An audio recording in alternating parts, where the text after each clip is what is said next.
Today I'm going to introduce you to our new spelling words. This week we are talking about prefixes. Now last week we talked about suffixes, and that's when we added a little group of words to the end of a word and it changed the meaning just a little bit.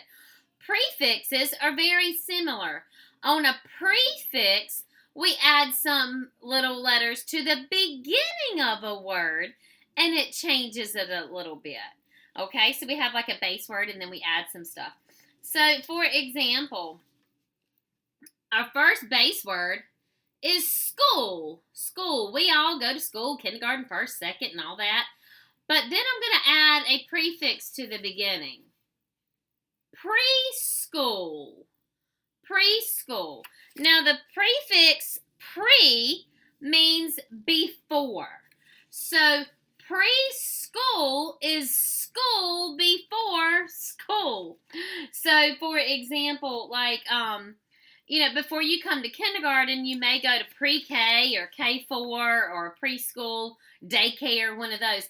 That's preschool. It's the school you go to before real school. So, preschool. That's kind of a long word. So, we'll put it on our list for pre. The next base word is heat. Heat. That means hot. Warm something up.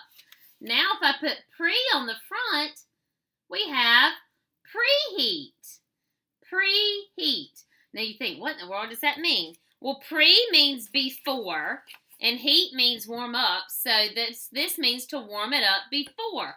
Like before you cook something in the oven, you have to preheat it. You have to turn the oven on and give it a few minutes to get good and hot before it will cook your food. That's called preheating. Heating before you're going to actually use it to cook.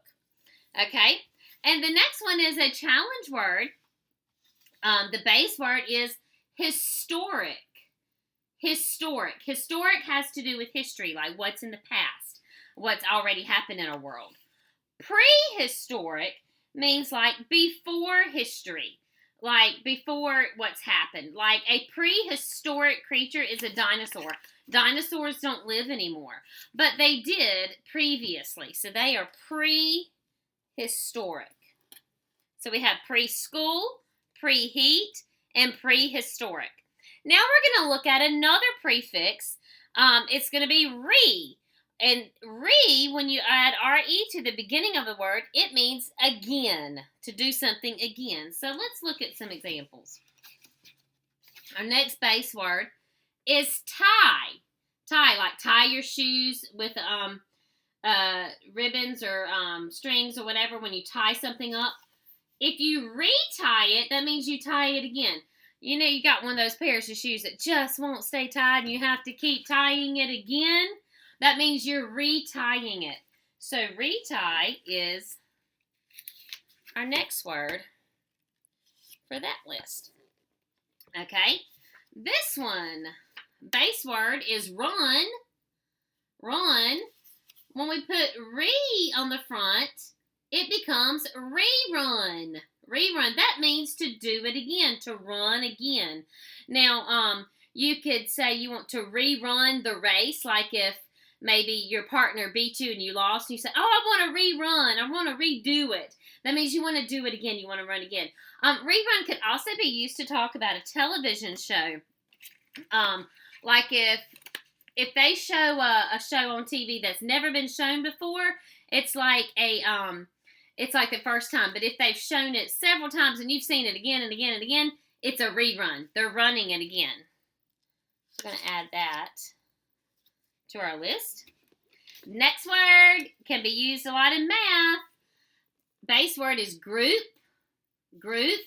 Put an RE on the front and it becomes regroup. Regroup. That means to group them again. You know, when we add numbers and we build a new 10 or build a new 100, we have to put it in a new group. We have to carry that new 10 to the top. We have to regroup it. We're just moving them around and putting them in a new group. So we have regroup. Next word, wind. Wind is a base word. Rewind. Rewind means to go backwards. to do it again. To, like, if you're watching a show on YouTube and you missed a part, you can rewind it. You know, you can slide that little slider back and you can see the part that you missed.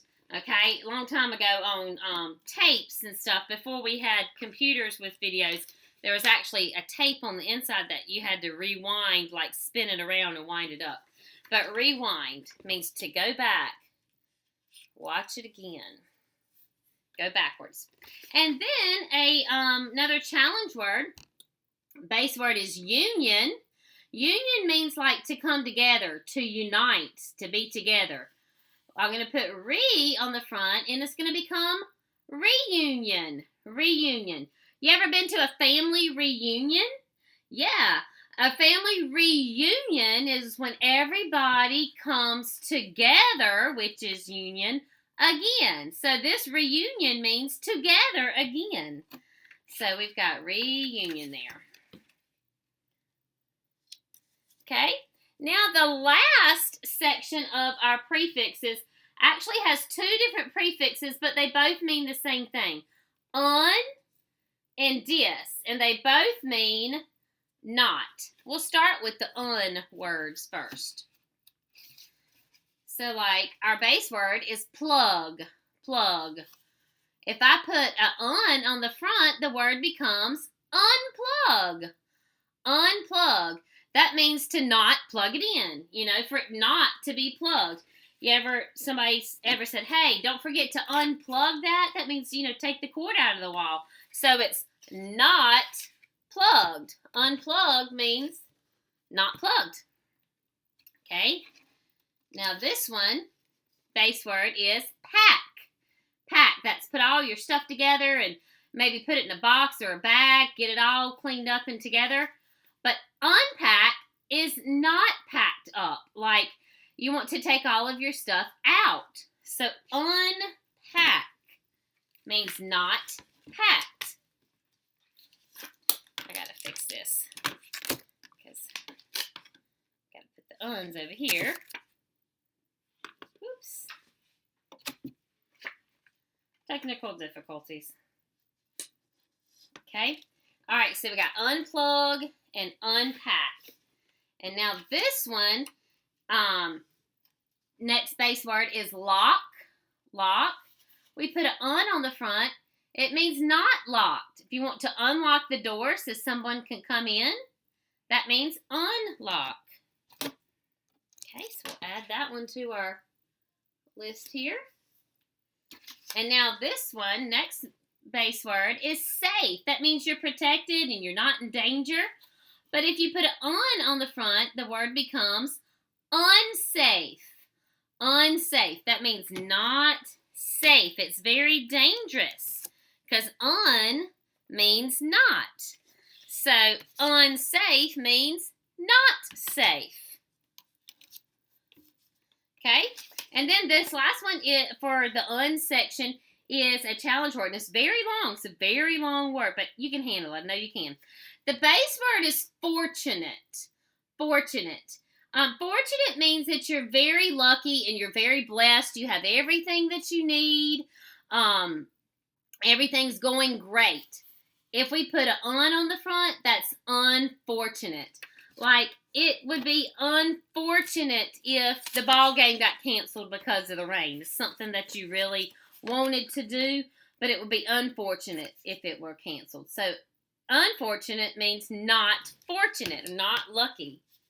Okay? So, that's the last one for un.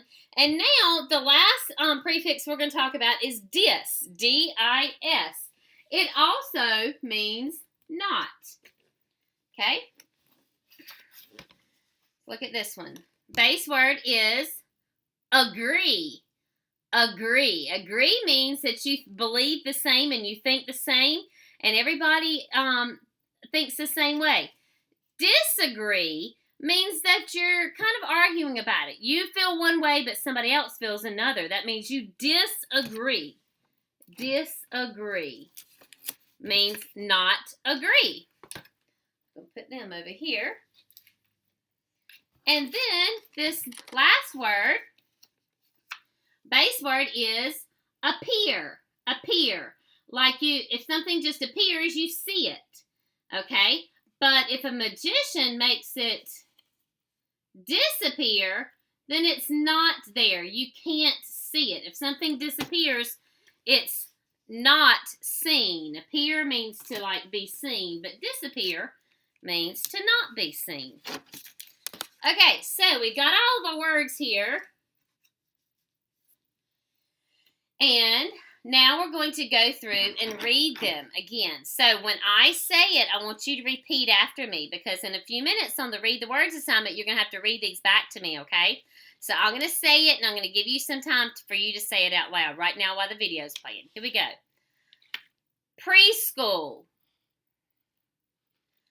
Preheat. Prehistoric. Retie. Rerun. Regroup. Rewind. Reunion. Now for the words. Unplug. Unpack. Unlock. Unsafe. Unfortunate. And now for the dis words. Dis also means not. Disagree. Disappear. Okay, so these are our spelling words for the week. I want you to go in there and read the words to me so I can hear you practice them. And can't wait to see your work this week with all these prefixes.